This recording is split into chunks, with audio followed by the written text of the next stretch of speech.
And then something like this happens over the weekend.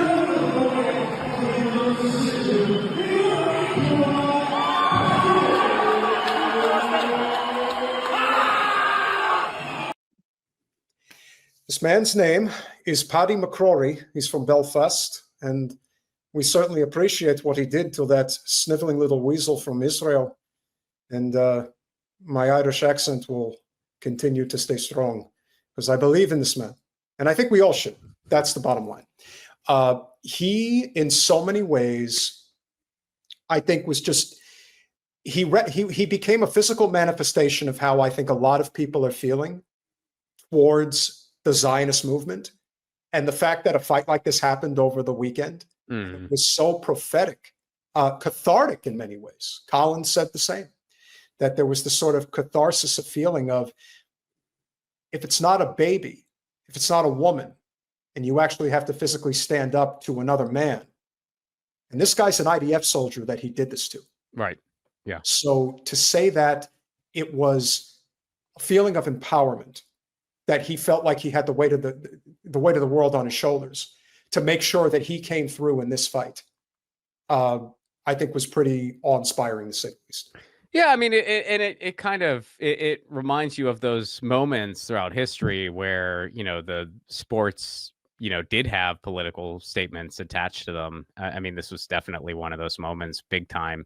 I will be honest, I'm pretty ignorant when it comes to the fighting world. Like I'm not even totally.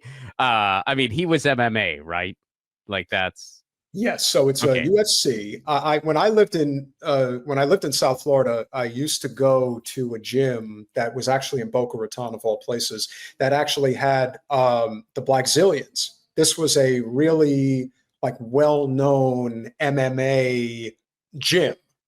It just so happened to be a gym that I also at the time was doing CrossFit in, and so it was interesting to be around that culture. Definitely not a culture that I would immerse myself in either, because it's very volatile,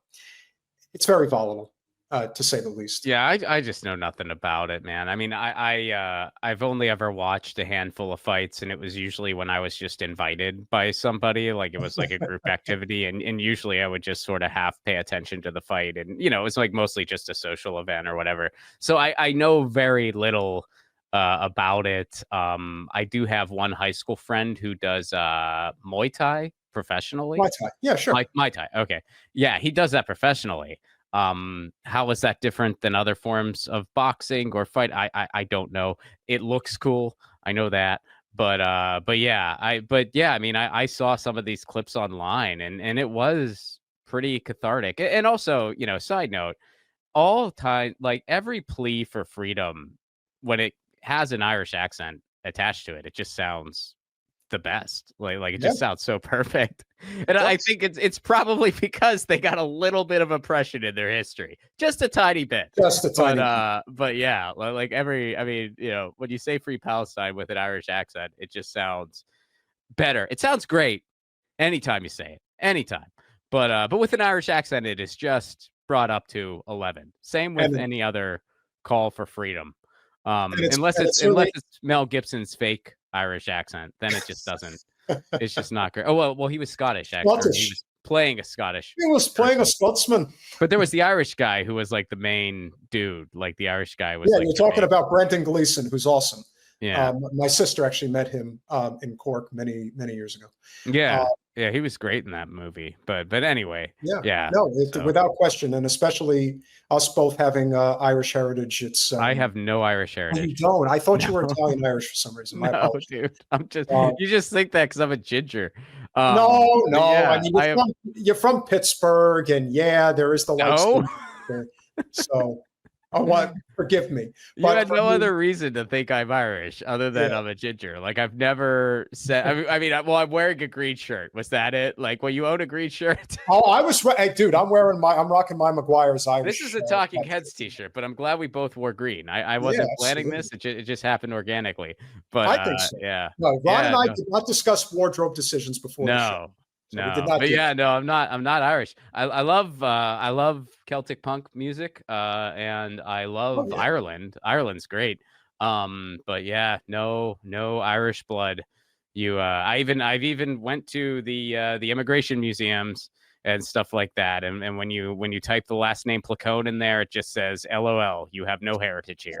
So yeah, but my wife's maiden name, my wife is Irish, or Irish American, and so she had a bunch of stuff in all of them. She had ancestry in Scotland and in Ireland, and I think even a little bit in England. But we put my last name in all those museums, and freaking nothing, not a thing.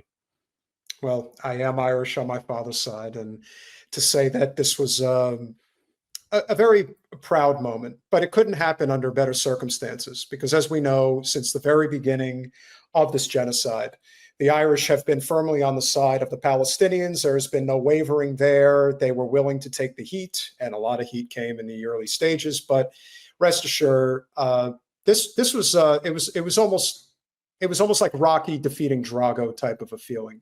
It was very, very cathartic. And let's see what actually happened. We haven't even shown that yet.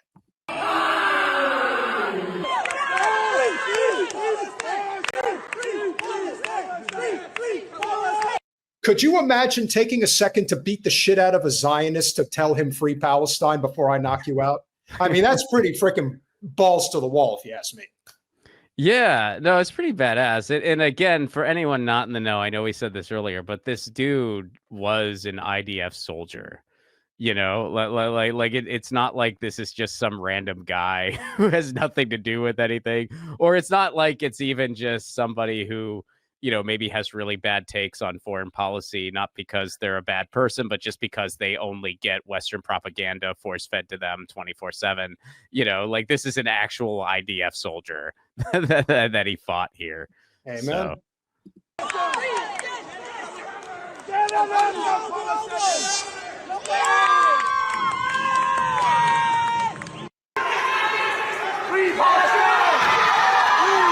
He's saying it to the audience too.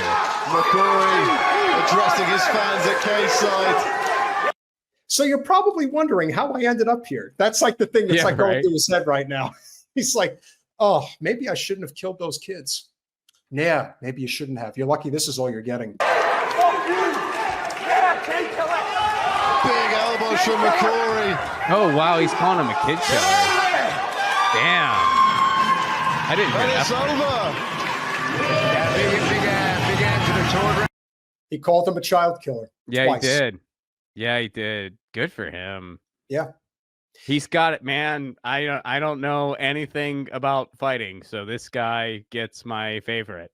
Well, all I can say for Paddy McCrory, you're going to get yourself some really nice endorsement opportunities. We appreciate you.